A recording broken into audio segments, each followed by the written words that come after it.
Et on va commencer avec vous, docteur Martine Pérez. On va parler de ce fameux bouton de fièvre. Alors c'est chic de dire bouton de fièvre, mais c'est quoi? C'est de l'herpès. Exactement, c'est de l'herpès. Alors le bouton de fièvre, c'est pas grand-chose, mais c'est quand même embêtant. Et surtout, ça arrive toujours au mauvais moment, avant le rendez-vous avec votre patron, avant une rencontre amoureuse. Et surtout, c'est un petit bouton sur les lèvres ou sur les joues qui apparaît, vous sentez un petit échauffement, puis ça fait une ulcération, puis ça disparaît en 10 à 12 jours. Ouais, c'est long à partir. Hein. C'est long à partir. Et surtout, ça récidive très souvent, car le bouton de fièvre, donc c'est l'herpès labial. Alors, si vous en souffrez, rassurez-vous, ça peut peut-être vous consoler, vous n'êtes pas le seul à en souffrir. 67% de la population a été en contact à un moment ou à un autre avec le virus de l'herpès type 1, qui est celui qui touche les joues, la bouche, le nez. Et pourtant, il y a un côté un peu honteux, quoi, quand on dit on va pas aller dire tiens, m'embrasse pas, j'ai l'herpès, quoi. C'est extrêmement désagréable et surtout ça se voit et c'est ce qui est quasiment le plus gênant. Mais c'est honteux ou pas, en fait? Mais non, ça n'a rien de honteux, vous allez voir, c'est extrêmement beaucoup. Je vous dis 67% des gens en ont, mais c'est vrai qu'avoir 67%. énorme. Tout le monde ne fait pas des crises à répétition, il y a des gens qui font qu'une crise ou deux. Je voulais aussi vous dire que 17% de la population souffre aussi de ce qu'on appelle l'herpès génital, ce qui est énorme. Alors là, c'est le même type de bouton, mais c'est très désagréable aussi. Et il y a des donc ce sont des virus extrêmement, répandus. Ça s'attrape comment? En commençant par le début. Alors ça s'attrape. Alors souvent, on ne sait même pas comment on l'a attrapé. On parle du bouton de fièvre, de l'herpès labial, si vous voulez. L'autre est transmissible sexuellement. On l'abordera un autre jour. Mais c'est exactement le même fonctionnement. Écoutez, souvent ça s'attrape dans l'enfance, au contact de votre maman. Elle s'est pas rendue compte. En fait, quand vous avez un bouton de fièvre, vous êtes contagieux dès les prémices du bouton, dès que vous sentez l'échauffement, etc., vous êtes contagieux. Et vous ne vous rendez même pas compte que le bouton va arriver, et jusqu'à la cicatrisation, jusqu'à la fin. Donc ça se transmet. Comment? Par la salive, par un bisou, simplement? La salive, vous mettez vos mains sur votre bouche et vous embrassez votre enfant. C'est extrêmement contagieux et c'est difficile d'y échapper. On peut pas faire on peut se protéger un petit peu, mais c'est difficile. Docteur Cohen. Est-ce qu'il y a... J'ai toujours entendu dire qu'il y avait un rapport avec la varicelle, que pour avoir un herpès, il fallait avoir contracté dans l'enfance la varicelle. Non, ça c'est le virus, c'est l'herpès simplex, c'est le virus du zona en fait. C'est pas tout à fait le même virus. Quand vous avez eu la varicelle, c'est pas tout à ce même virus. Docteur Lemonnier. Oui, ce sont des virus très proches. Très proches, voilà, c'est la même famille. On les appelle les virus herpesto-varicelleux. Voilà, c'est ça. Moi, c'est le nom de bouton de fièvre qui m'interpelle et effectivement, c'est pour qui peut interpeller les autres. Fièvre, ça veut dire que bouton de fièvre, ça veut dire que ça vient très souvent avec la fièvre lors d'une infection, qu'elle soit virale ou bactérienne d'ailleurs. Oui, c'est des pousses. Oui, c'est ça. C'est par poussée et c'est favorisé. Ensuite, ça peut être favorisé par le soleil, l'apparition. C'est le soleil, c'est le stress aussi, non? Oui, et le stress, bien sûr. Les causes, on les connaît. Enfin, les gens savent exactement quand ça va survenir. Ils sont stressés parce que je vous dis, ils ont un rendez-vous avec leur patron, pof, le truc arrive au pire moment. Ils ont une rencontre amoureuse sur laquelle ils comptent beaucoup, pof, ça arrive. Vous avez de la fièvre. Les sports d'hiver, il y a des gens qui ont de l'herpès labial au moment du sport d'hiver avec des poussées catastrophiques qui touchent quasiment tout le visage.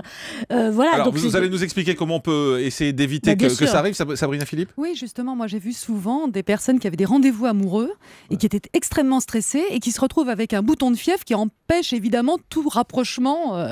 Et alors la psychologue veut dire par là que en fait c'est un acte refoulé, on ne veut pas embrasser la personne en face. On en a peur en tout cas, on en a peur. Alors, docteur Pérez, qu'est-ce qu'on peut faire? Parce qu'il y a des traitements, c'est clair, mais voilà, le traitement, on le fait une fois que le bouton est là, c'est trop tard. Alors, c'est vrai, ce virus a une caractéristique, une fois que vous êtes contaminé, il reviendra de manière régulière. On l'a à vie. On l'a à vie. Alors, vous faites des poussées plus ou moins fréquentes. Il y a des gens qui en font qu'une, d'autres deux. Mais il y a des gens qui font des poussées très, très fréquentes parce qu'ils se cachent dans un petit ganglion à la base du cerveau et hop, le moindre stress, le moindre espoir de rencontre amoureuse formidable et hop, il se pose sur votre bouche. On ne peut pas le tuer, ce virus. Ah non, on ne peut pas le tuer. On ne peut pas le détruire. Non, une fois que vous êtes contaminé, ça dure toute la vie. Alors, mais il y a des traitements, effectivement, il y a des traitements. Vous le sentez, les gens qui ont ça régulièrement, savent qu'il faut mettre... Il y a des crèmes antivirales. Le vrai sujet, c'est que dès que vous sentez le petit échauffement qui annonce l'arrivée imminente du bouton de fièvre sur votre bouche, il faut agir immédiatement parce que sinon, les traitements ne marchent pas. Il y a des crèmes antivirales.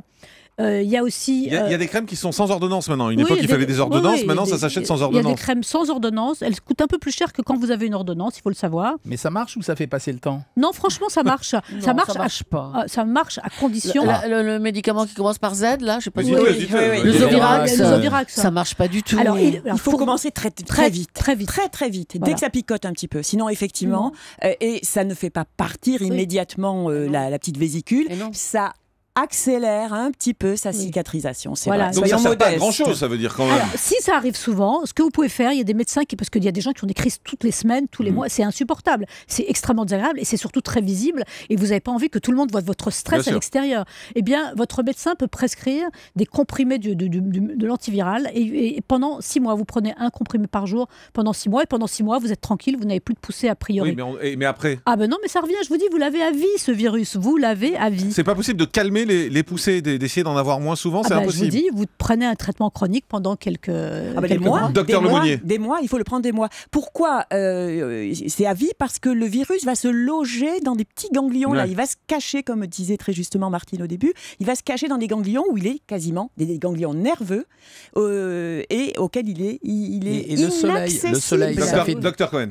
Le soleil, ça fait du bien ou ça fait pas du bien? Parce qu'on dit toujours qu'il faut les faire sécher, les boutons de fièvre. Non, vous les faites sécher avec des produits et désinfectants, mais surtout pas le soleil. Au contraire, il y a des gens qui ont des poussées au soleil parce que ça les stresse, parce qu'ils supportent mal le soleil. Non, le soleil, c'est vraiment faire sécher, mais peut-être avec un sèche-cheveux, mais surtout pas avec le soleil. D'accord. Docteur Lemonnier. Et on préconise même de mettre des écrans labiaux Oui. totaux pour éviter Ça. d'avoir une poussée d'herpès au soleil. Allez, on va au standard d'Europe 1, 32-21. Bonjour Sophie. Oui, bonjour. Bienvenue sur Europe 1. Vous avez ça depuis que vous avez 20 ans, hein, c'est ça? Voilà, c'est ça. J'ai des boutons de fièvre qui apparaissent effectivement quand je suis stressée et 2 ou 3 fois par an. Et en fait, moi, je me soigne toute seule avec des crèmes donc j'achète en pharmacie. Mais en fait, ce que je voulais savoir, c'est si effectivement il n'y avait pas moyen de d'espacer l'apparition des crises et ça dure pendant une semaine, quoi. Et malgré les crèmes. Oui, c'est pas très joli en plus quand on se retrouve ça Non, avec c'est de pas la moche. crème. Ça, Alors, Docteur Pérez. Oui, écoutez, c'est vrai que c'est désagréable, mais il n'y a aucun risque, donc vous pouvez être Oui, rassuré. mais c'est moche. C'est moche. Alors, qu'est-ce que vous pouvez faire? Je vous le dis, chaque fois que vous avez l'apparition de ce bouton, essayez d'agir au plus vite dès que vous sentez l'échauffement. Et puis surtout, ce que vous devez faire aussi, c'est d'éviter de contaminer votre entourage. Si vous pouvez, il y a des gens autour de vous qui n'ont peut-être jamais contracté ce virus. Alors, quand vous êtes contaminé, évitez les bisous, les effusions sentimentales trop importantes. Si vous êtes en contact de petits-enfants, peut-être qu'on peut essayer de ne pas trop les embrasser, d'avoir une hygiène, de vous Mais là, laver les mains. Elle vous parlait pour elle, là. Elle vous disait qu'est-ce que je peux faire. Mais Sophie, il y a peut-être ce conseil que donnait le docteur Pérez. Vous pouvez peut-être en parler à votre médecin traitant, c'est de dire prendre un cachet pendant 6 mois, ce qui permet de ralentir l'apparition. C'est peut-être une solution, ça, pour vous, Sophie? Oui. Vous n'avez pas l'air très convaincu. Non, je suis pas très convaincue. Non, c'est pas que je suis pas très convaincue, c'est le fait de prendre des comprimés comme ça. C'est des médicaments très bien tolérés, Sophie. C'est des médicaments bien tolérés. Mais je comprends effectivement qu'on n'a pas envie, quand on sait que c'est pas grave, quand on sait qu'il n'y a pas de complications, de se prendre pendant 6 mois des comprimés d'antiviraux tous les jours. Écoutez, je vous comprends. parlez-en avec votre médecin traitant peut-être, et puis vous verrez, vous lui dites que vous avez entendu le docteur Martine Pérez sur Europe 1 conseiller ça, donc vous verrez ce que vous en dit votre médecin. Je vais vous demander aussi. On est contagieux du début jusqu'à la fin, parce que moi je pensais qu'on était contagieux effectivement quand on avait uniquement quand la petite vésicule est apparue, ou alors on est contagieux. Oui.